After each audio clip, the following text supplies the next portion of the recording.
nagbabounce kasi. Yun ang importante, kaya dapat hindi ka naka-steady na ganyan.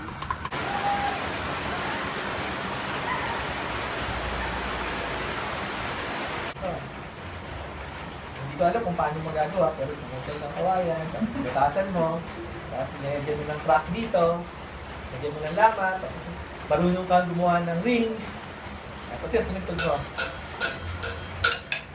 Tumito ano din siya. Para din siyang, kung titignan niyo, ito, at saka yun,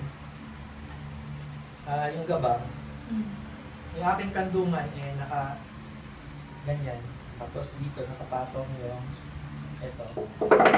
Ang gamit niyan, tapos so ganun, ano, tapos tinutuktok din. Yan. So bawat bahay may ganyan. Kasi nung panahon ng Kastila, ang problema dito, pirata. Yung mga pirates galing sa south. Ito ang ano nito, 2 strings. The upper string is a drone.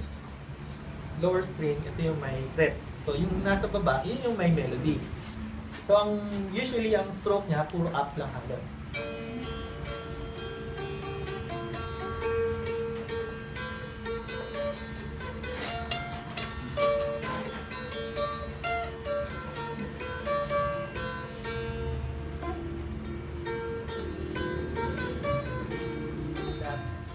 Ito yung kinaban ng mga mangyan.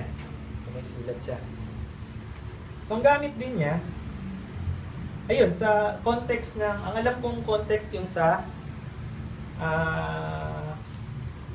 ganito, Tiboli, tunog ulan, tugtog ulan. Tugtog ulan. So usually, ito ako nang gumawa nito kaya ganito ito kahaba.